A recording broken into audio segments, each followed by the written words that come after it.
गैर परों पर उड़ सकते हैं हद से हद दीवारों तक, आसमां की बुलंदियां वही छुएंगे जिनके अपने पर होंगे। A very warm and healthy welcome to your personal health show fit रहे इंडिया। दोस्तों, हम आपको मोटिवेट कर सकते हैं, आपको राह दिखा सकते हैं, हेल्दी रहने की टिप्स भी दे सकते हैं, लेकिन उसको फॉलो करना, उस पर चलना आपका काम है। एक उम्र के बाद किसी भी चीज़ को अपनी आदत बनाना बेहद मुश्किल होता है। इसीलिए हमें अपने बच्चों में बचपन से ही हेल्दी रहने की अच्छी आदत को शामिल करवाना चाहिए। इसी विषय पर आज हम बात करेंगे हमारे योगा एक्सपर्ट आचार्य वरुण जी से। आचार्य वरुण जी, आपको बहुत बहुत स्वागत हमारे शो में। धन्यवाद पूनम जी। वरुण जी, किसी भी चीज़ के लिए मोटिवेट करने के लिए हमें उसके फ़ायदे जानना बहुत ज़रूरी है, तो आप ये बताइए कि बचपन से योगा करने के क्या फ़ायदे हैं? पूनम जी देखिए, एक तो जो बच्चे जो होते हैं वो कच्ची मिट्टी के घड़े की तरह होते हैं जी। जैसे हम उस मिट्टी को ढालेंगे घड़े के रूप में, वो वैसा ही आकार लेगा जी। तो यही बात ठीक यहाँ पर बच्चों पर होती है। अगर हम बच्चों को जो है शुरुआत से ही, स्टार्टिंग से ही अगर कुछ योग जैसी क्रियाएं उनको जो है सिखाएं, तो आगे चल करके आजकल जो हम देखते हैं हमारे युवा वर्ग में, जैसे बीपी जैसी प्रॉब्लम, डायबिटीज़ जैसी प्रॉब्लम, स्ट्रेस जैसी प्रॉब्लम जो है एक आम तौर पर आ रही है, डेली आप लोग देखते होंगे। तो पूनम जी, बच्चों से अगर ये क्रियाएं हम स्टार्टिंग से ही हम कराएं, और पेरेंट्स से मैं खासकर जो है रिक्वेस्ट करना चाहूँगा, पेरेंट्स अपने बच्चों को कहीं योग सेंटर अगर आसपास में है या वो खुद योग करते हैं तो उनको जो है अपने साथ में लेके जाएं। धीरे धीरे जो है उनकी एक आदत ऐसी बनाएं कि वो एक एक दो दो करके स्टेप वो धीरे धीरे योग में जो है आगे बढ़ सकें और शामिल कर सकें। और दूसरा, फिर योग में काफ़ी ऐसे जो है आसन हैं जो बच्चे खेल खेल में सीख भी सकते हैं, जैसे शशांक आसन है, जैसे वृक्ष आसन है, जैसे नटराज आसन है। तो ऐसे काफ़ी सारी क्रियाएं हैं। तो ये करने से जो अभी हमने बात की थी कि युवाओं को जैसे डायबिटीज़, स्ट्रेस और डायबिटीज़ जैसी प्रॉब्लम आ रही हैं, तो हमारे बच्चे जब वो बढ़ेंगे आगे चल करके वो सब समस्याएं नहीं होंगी। और ख़ास करके मैं एक बात और मैं बताना चाहूँगा, जैसे हमारे पास काफ़ी बच्चे जो हैं वो योग सीखने के लिए जो आते हैं, तो हम उनको देखते हैं दो समस्याएँ सबसे ज़्यादा होती हैं। एक तो आइज़ की प्रॉब्लम, उनको स्पेक्स लगा रहता है जी, बिल्कुल। दूसरा, ब्रेथ से रिलेटेड जो प्रॉब्लम, सांस लेने की जो तकलीफ है वो बच्चों में बहुत ज़्यादा है। तो ये सब क्रियाएं अगर पेरेंट्स बच्चों को करवाएं, उनको ढालें उस चीज़ में, तो वो बच्चे इन चीज़ों से जो है छुटकारा आराम से उन बच्चों को मिल सकता है। तो वरुण जी, बच्चे जैसे हैं, या बच्चे कह लीजिए या यंगस्टर कह लीजिए, दोनों में जो है करियर बनाने की और पढ़ाई की बहुत टेंशन होती है, बहुत वर्कलोड होता है। तो ऐसे में कंसंट्रेशन करने में उनको बहुत प्रॉब्लम आती है। तो क्या योगा में कुछ ऐसी क्रियाएं हैं जिनसे करके वो अपना कंसंट्रेशन लेवल बढ़ा पाएँ? हाँ बिल्कुल पूनम जी, योग में ऐसी काफ़ी क्रियाएँ हैं। और उससे पहले मैं बताना चाहूँगा, संस्कृत में एक बात कही है, काकचेष्टावको ध्यानम श्वान निद्रा ततैव च अल्पाहारी गृह त्यागी विद्यार्थी पंचलक्षणम। ये 5 सिम्टम्स बताए गए हैं कि कैसे जो है विद्यार्थी होना चाहिए। और अगर ये सब क्रियाएं अगर बच्चे करें, विद्यार्थी करें, तो काफ़ी जो है वो अपने कंसंट्रेशन लेवल को बढ़ा सकते हैं। इसमें सबसे पहले कहा गया है काकचेष्टा, कौवे जैसी चेष्टा होनी चाहिए विद्यार्थी को। कोई भी जो है टीचर जब पढ़ाता है, तो जैसे हम खड़े हैं, हमारे हाथ में कुछ भी अगर खाने का कुछ सामान है, अगर हमारी नज़र हल्के से इधर से या उधर हुई तो कौवा जो है तुरंत उसको खींच लेता है। मतलब उस लेवल का कंसंट्रेशन है, उस लेवल का कंसंट्रेशन है कि तुरंत जो है कोई भी चीज़ पढ़ने वाली अगर कोई आती है तो तुरंत जो है विद्यार्थी उसको कैच करे। उसके बाद है काकचेष्टा वको ध्यान, बगुले जैसा ध्यान होना चाहिए। बगुला बिल्कुल जो है एक पैर पर तालाब के अंदर खड़ा रहता है, और जैसे ही मछली उसके पास से आती है तुरंत वो उसको जो है खींच लेता है। और ये आमतौर पे कहावत भी है कि ये बड़ा बगुला भगत है, कि बगुले की तरह जो है भक्ति कर रहा है जी। और लेकिन जो है असलियत में वो अपनी जो है शिकार पर पूरा उसने कंसंट्रेट किया हुआ है वहाँ पर। तो काकचेष्टा वको ध्यानम श्वान निद्रा, श्वान यहाँ पर कहा गया है कुत्ते को, डोगी को।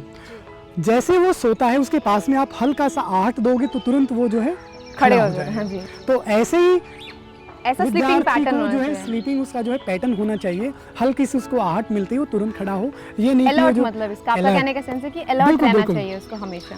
श्वान निद्रा तथैव च अल्पाहारी गृह त्यागी, और कम खाने वाला होना चाहिए, भोजन को कम करने वाला होना चाहिए। अगर वो भोजन हल्का सा कम करेगा तो उसको जो है आलस्य नहीं रहेगा, लेजीपन नहीं रहेगा, शरीर में एक्टिवनेस रहेगी।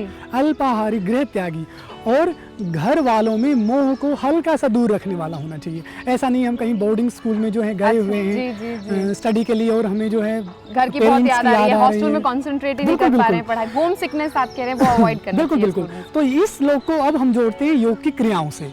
जब हम योग की क्रियाएं अगर हम अपनाते हैं, जो भी हम बताएंगे आपको, तो वो क्रियाओं से ये सब जो है हमें फायदे पहुंचेंगे। तो चलिए वरुण जी, दर्शकों को यही आसन करके दिखाते हैं। जी बिल्कुल।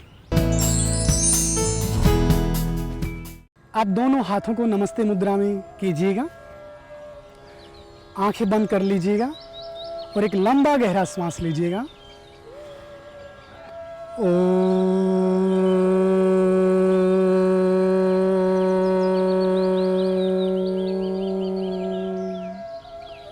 एक बार फिर से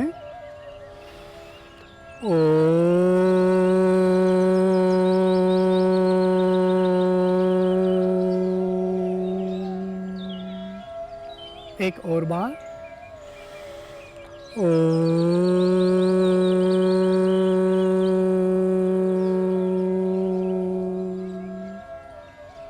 रिलैक्स, आंखें खोल लीजिएगा। अब हम आपको दिखाएंगे कि कैसे बाह्य प्राणायाम करते हैं। आज हमारा सबसे पहले जो हमें करना है वो है बाह्य प्राणायाम। बाह्य मीन्स श्वास को बाहर निकाल करके रोकना। सीधे बैठिएगा, एक श्वास लीजिएगा लंबा गहरा, अब उसको धीरे धीरे से बाहर निकाल दीजिएगा, स्टॉप, रोक दीजिएगा, आंखें बंद कीजिएगा। मित्रों, यह है बाह्य प्राणायाम। बाह्य प्राणायाम में जैसा कि मैंने अभी बताया, बाह्य मीन्स श्वास को बाहर निकाल करके उसको रोक देना। इस प्राणायाम में ज़्यादातर जो है हम कार्बन डाइऑक्साइड को बाहर निकाल देते हैं और उसको रोकते हैं। और साथ ही साथ में हमें जो है ध्यान लगाना है भ्रिकुटी पर। भ्रिकुटी हमारे दोनों आँखों के बीच का जो स्थान है, इसको भ्रिकुटी बोलते हैं, जहाँ माताएं बहनें जो हैं टीका लगाती हैं, उस जगह पर श्वास को रोक करके रखिएगा। और यह प्राणायाम हमारे इम्यून सिस्टम को स्ट्रॉन्ग करता है, हमारा जो है कंट्रोल करता है हमारी ब्रेथ के ऊपर। रिलैक्स, धीरे धीरे से श्वास ले लीजिएगा, रिलैक्स। यह जो प्राणायाम है यह हमारे बच्चों के लिए जो है उसके कंसंट्रेशन लेवल को उनको जो है बढ़ाता है। इस प्राणायाम को करते हुए वो बच्चे जो हैं आराम से अपना जो है माइंड सेट कर सकते हैं, एक बिंदु पर कंसंट्रेट कर सकते हैं। रिलैक्स। अब हमारा अगला प्राणायाम है, इसी क्रम में जालंधर बंद। यह प्राणायाम भी है, इसको आभ्यंतर प्राणायाम हम बोलेंगे, और साथ ही साथ में जालंधर बंद लगाना है। बंद 3 प्रकार के होते हैं, तो उनमें से हमें अभी एक जो है बंद लगाना है, जिसको बोलेंगे हम जालंधर बंद। श्वास लीजिएगा लंबा गहरा, श्वास लीजिएगा, अब उसको रोक लीजिएगा और चिन को थ्रोट के ऊपर टच कीजिएगा, टच कीजिएगा, गुड, होल्ड कीजिएगा, रोक करके रखिएगा। यह है आभ्यंतर प्राणायाम विद जालंधर बंद। जालंधर बंद जो है हमारा पूरा जो थायराइड वगैरह है, जो सिस्टम है, इसको जो है कंट्रोल करता है अच्छे से। थायराइड जो ग्लैंड है इसको एक्टिव करता है, इसकी कोई प्रॉब्लम नहीं होने देगा। और आभ्यंतर प्राणायाम जो हमने जो है इसमें किया है, उसके द्वारा ज़्यादा से ज़्यादा हमने ऑक्सीजन शरीर के अंदर लिया है, और वो ऑक्सीजन जो है हमारे पूरे शरीर में अच्छे से जो है जा पाया है, जिससे कोई भी श्वास संबंधी तकलीफ से हमारे जो है बच्चे हैं वो सब बचे रहेंगे। और ज़्यादातर हम देखते हैं कि आजकल के बच्चों में जो है श्वास को लेकर के, ब्रेथ को लेकर के काफ़ी समस्याएं हैं। तो इसको करने से श्वास संबंधी तकलीफ से हम सभी जो हैं बच्चे हमारे बचे रह सकते हैं आराम से। अब धीरे से गर्दन को हटाइएगा, यहाँ से सीधा कीजिएगा गर्दन को, उसके बाद श्वास निकाल दीजिएगा। यहाँ पर मैं दर्शकों को बताना चाहूँगा कि जैसे ही हम जो है श्वास को होल्ड करते हैं, वापस आते हुए हमें ध्यान रखना है जो है गर्दन को ऊपर करते हुए श्वास को नहीं निकालना है।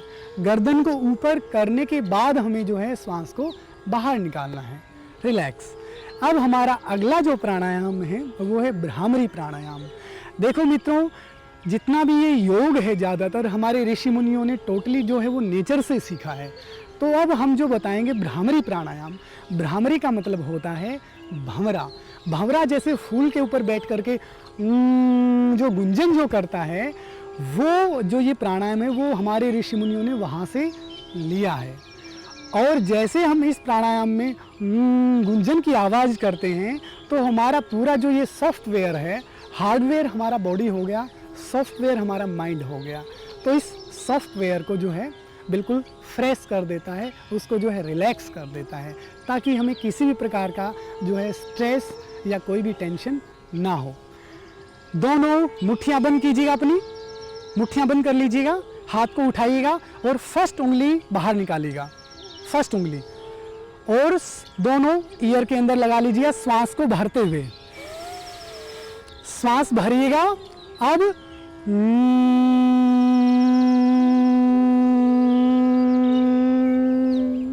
गुंजन करते हुए धीरे धीरे से उसको जो है रिलीज कर दीजिए, श्वास को बाहर निकाल दीजिए, रिलैक्स। इसी प्राणायाम को एक बार फिर से हम जो है अपने दर्शकों को करके दिखाएंगे। एक श्वास लीजिएगा, दोनों मुट्ठियां बंद कर लीजिएगा, फर्स्ट उंगली बाहर निकालिएगा, ध्यान से देखिएगा और वो ईयर के अंदर लगा लीजिएगा। और अब जो श्वास हमने लिया हुआ है उसको धीरे धीरे भंवरे की तरह गुंजन करते हुए धीरे धीरे उसको रिलीज करना है, हमें बाहर निकालना है। चलेगा, इनहेल,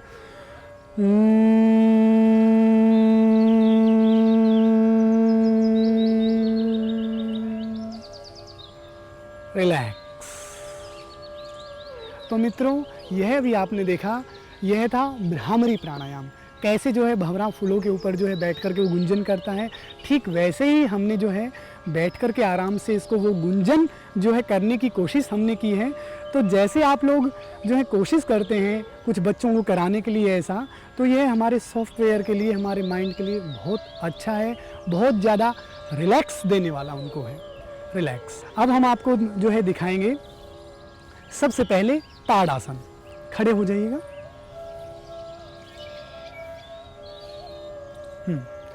ताड़, जैसा कि मैंने बोला, ताड़ आसन, ताड़ एक वृक्ष का नाम होता है। यह जो वृक्ष होता है यह हाइट के लिए जाना जाता है, इसकी लंबाई बहुत ज़्यादा होती है। अब दोनों हाथों को ऊपर उठाइएगा श्वास भरते हुए, इनहेल, और दोनों थंब को आपस में टच कर लीजिएगा ऊपर से, उंगलियां मिली हुई, और अब पूरी बॉडी को स्ट्रेच कीजिएगा और होल्ड कीजिएगा। Good, relax. धीरे धीरे से नीचे आइएगा और दोनों हाथों को नीचे ले आइएगा। गुड। इसको एक बार फिर से हम करेंगे। देखिएगा मित्रों, इसमें पूरा जो है हमारी पूरी बॉडी का मसल्स जो है अच्छे से स्ट्रेच हो रहा है। यह आसन हमारे जो है मसल्स को रिलैक्स भी करता है और साथ ही साथ बच्चों की हाइट भी बढ़ाता है। चलिएगा, एक बार इसको फिर से हम दोहराएंगे। इनहेल,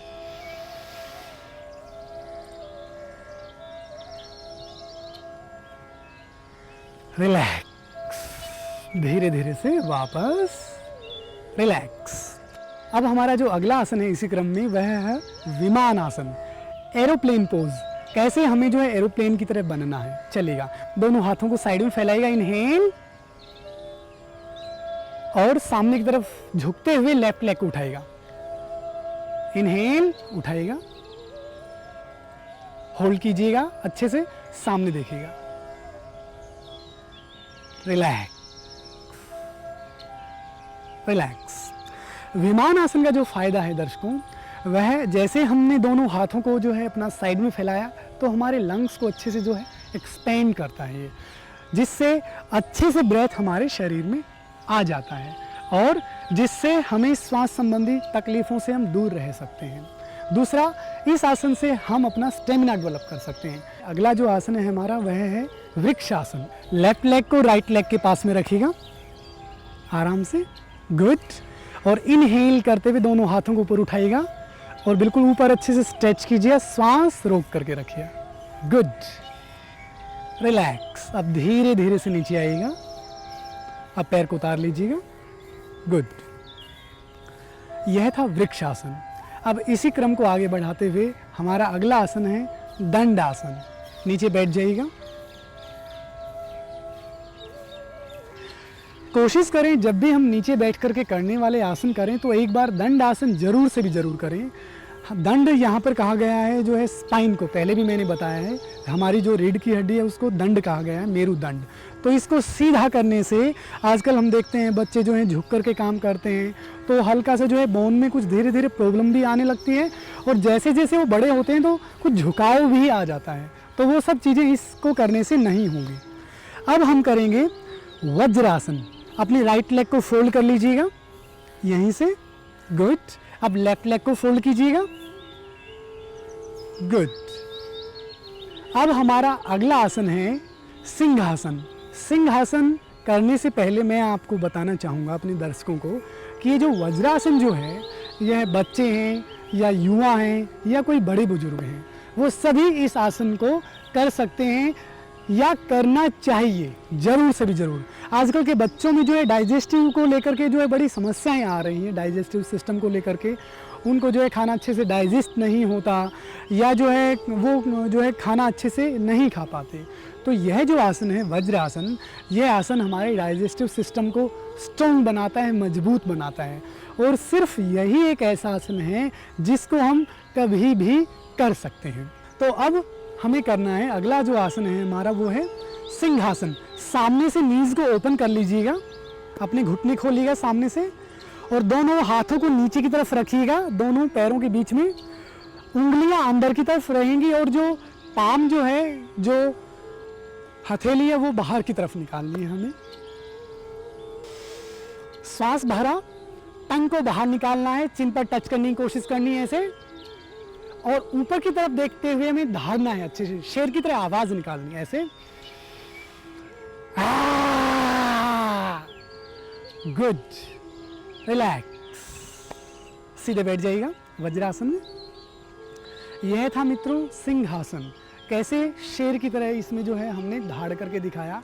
शेर की तरह इस आसन को जो है धाड़ने से जो फ़ायदा जो हमें मिलता है वह हमारा साउंड सिस्टम अच्छा होता है, हमारा जो है थायराइड ग्लैंड उससे अच्छा रहता है, और जो है हमारा जो है लंग्स की जो कैपेसिटी है वो इससे जो है डेवलप होती है, अच्छे से बढ़ती है।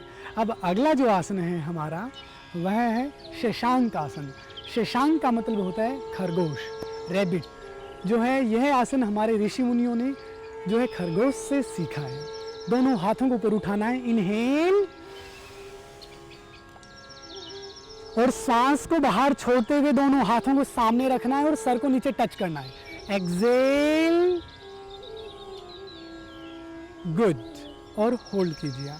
देखिए शशांक आसन, इस आसन का जो फायदा है मित्रों वह यह आसन हमारे जो है स्पाइन को रिलैक्स करता है, हमारे जो है बॉडी से ज़्यादा कार्बन डाइऑक्साइड को बाहर निकालने में मददगार है, और साथ ही साथ हमारे जो लंग्स की जो कैपेसिटी है उसको अच्छे से इम्प्रूव करता है। अब धीरे से वापस आइएगा, इसी क्रम में धीरे से श्वास अंदर लीजिएगा, गुड। एक बार फिर से दिखाइएगा ये करके, इनहेल, श्वास भरिएगा, दोनों हाथ ऊपर उठाइएगा, गुड। हाथों को बिल्कुल स्ट्रेच करना है ऊपर। अब श्वास को बाहर निकालते हुए जाइएगा नीचे, एक्सेल। देखिए बड़ा सिंपल सा तरीका है मित्रों, गुड। वापस धीरे से वापस ऐसे ही नीचे, रिलैक्स। अब दोनों पैरों को सीधा कर लिया, वापस दंड आसन में आइएगा।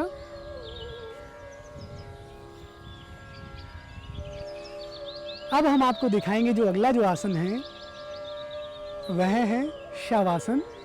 लेफ्ट साइड करवट लीजिएगा, लेफ्ट साइड, और सीधे लेट जाइएगा शवासन में, गुड। अब दिखाएंगे मित्रों हम आपके सामने सर्वांग आसन। जैसा कि नाम से ही प्रतीत होता है, सर्व अंग आसन, यानी कि सभी अंगों का आसन। दोनों पैरों को मिलाइएगा और धीरे धीरे से दोनों पैरों को बिल्कुल ऊपर उठाना है हमें 90 डिग्री पर। बच्चों को जो है आजकल हम देखते हैं छोटे छोटे बच्चों के जो हैं बाल जो हैं वो वाइट हो जाते हैं, उनको आइज़ की प्रॉब्लम आ जाती है, उनको जो है स्पेक्स लग जाते हैं, तो उन सब में ये काफ़ी मददगार है। अब धीरे से सिर्फ पैरों को 90 डिग्री पर उठाइएगा, सिर्फ पैरों को, गुड। अब धीरे से पूरी बॉडी को ऊपर उठाने की कोशिश करो। दोनों हाथों को जो है हिप्स के पीछे वेस्ट वाले पोर्शन पर सपोर्ट दीजिएगा, गुड। टो को ऊपर स्ट्रेच कीजिए और टो पर देखना है हमें। देखिए इस आसन की एक खासियत और है, इस आसन में जो है हमारा पूरा ब्लड सर्कुलेशन जो है सर की तरफ आ जाता है। अब धीरे धीरे वापस पैरों को फोल्ड कीजिए नी के पास से, आराम से और धीरे धीरे से नीचे लेकर आइएगा, रिलैक्स। अब हमारा अगला आसन है चक्रासन, ब्रिज पोज।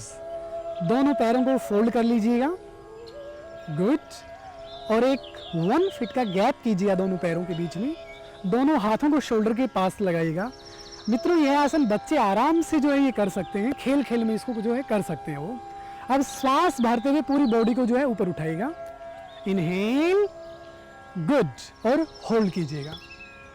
देखिए ध्यान से मित्रों, यह आसन पूरा जो है हमारी कमर को जो है स्ट्रेच किए हुए है, पूरा टमी जो है इससे खिंचा हुआ है और पूरा जो है आर्म्स के ऊपर अच्छे से स्ट्रेच आया हुआ है। ऐसे ही पूरे थाइज को जो है स्ट्रेच किया हुआ है, यानी कि पूरी बॉडी के जो है मसल्स को अच्छे से इस आसन में जो है स्ट्रेच हमने किया है।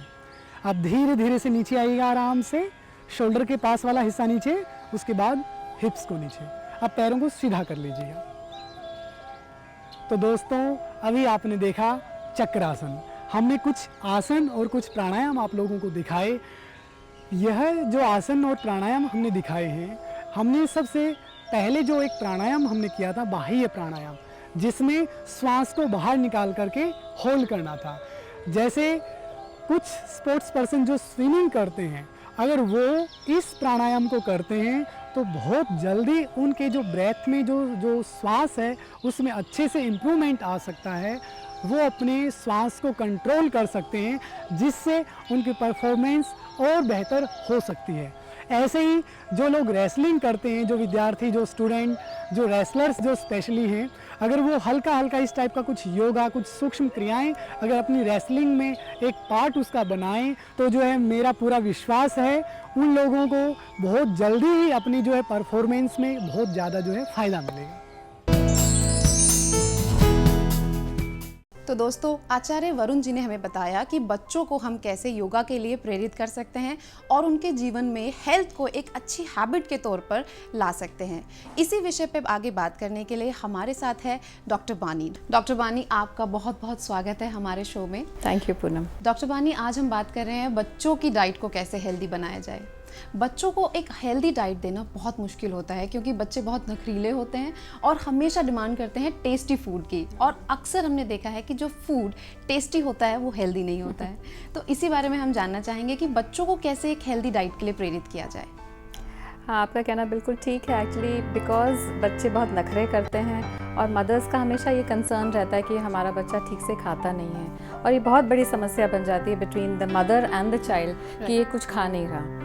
हाँ, क्योंकि ये ग्रोइंग ईयर्स होते हैं और इन्फ्लुएंस इतना ज़्यादा है मीडिया का, फ्रेंड्स का, और हमेशा जो फूड्स इन होते हैं बच्चे सोचते हैं कि वही खाने चाहिए। नाउ फॉर एग्ज़ाम्पल, अगर उनको लगेगा कि हम रोटी और दाल या सब्ज़ी नहीं खाकर हम बर्गर खाएं और पिज़्ज़ा खाएं, वो ज़्यादा अच्छा खाना है, वो टेस्टी खाना है और वही खाना चाहिए। सो समटाइम्स एक बहुत ज़रूरी हो जाता है एक बैलेंस बनाना बिटवीन टेस्ट एंड हेल्थ।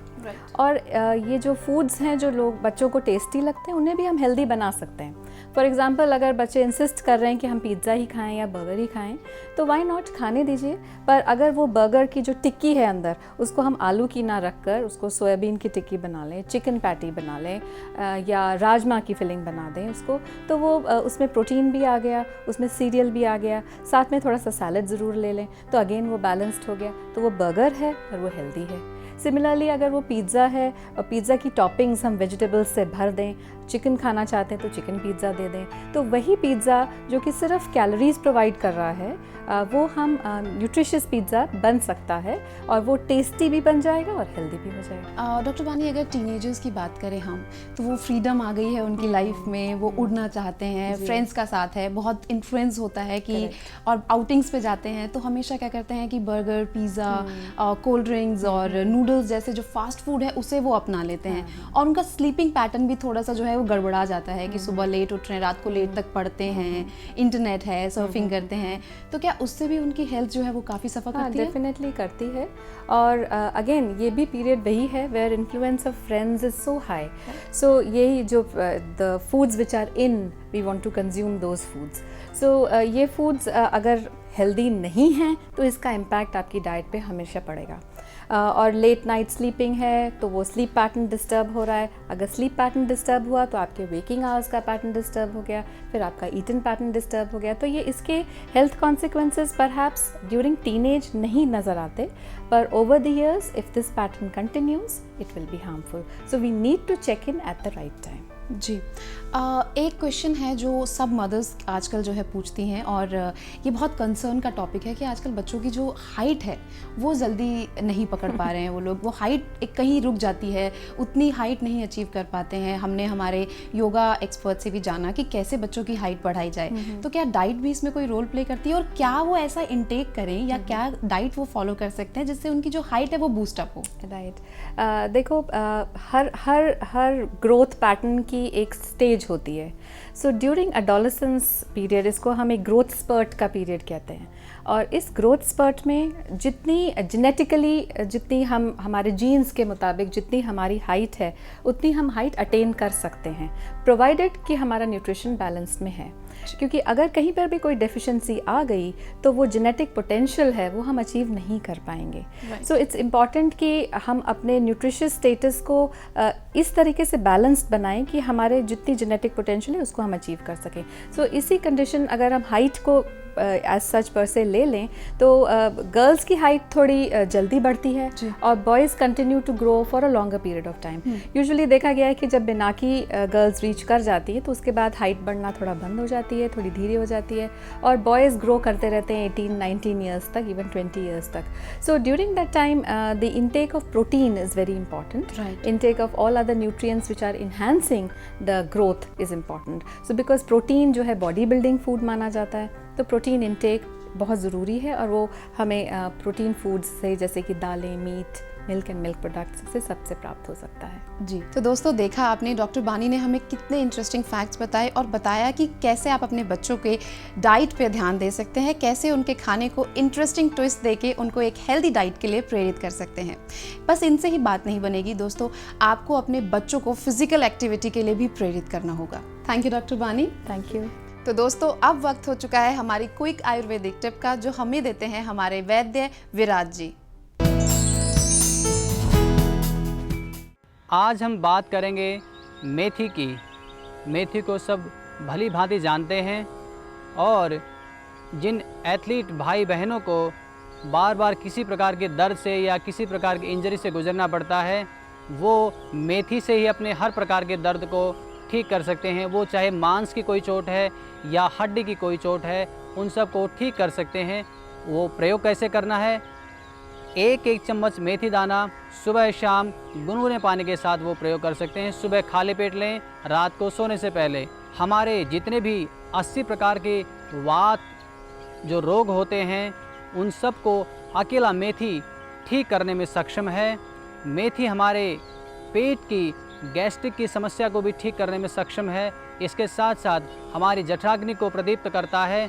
जिनको अपचन की समस्या है, उनकी अपचन की समस्या को मेथी अकेला ठीक करता है। जिन भाई बहनों को कब्ज़ की समस्या रहती है, वो भी मेथी दाने के द्वारा अपने कॉन्स्टिपेशन की समस्या को दूर कर सकते हैं। उसको प्रयोग करना है। एक चम्मच मेथी दाना सुबह शाम कोसे पानी के साथ लें, या उसका आप पाउडर बना लें। उस एक चम्मच पाउडर को भी आप सुबह शाम फंकी के रूप में ले सकते हैं।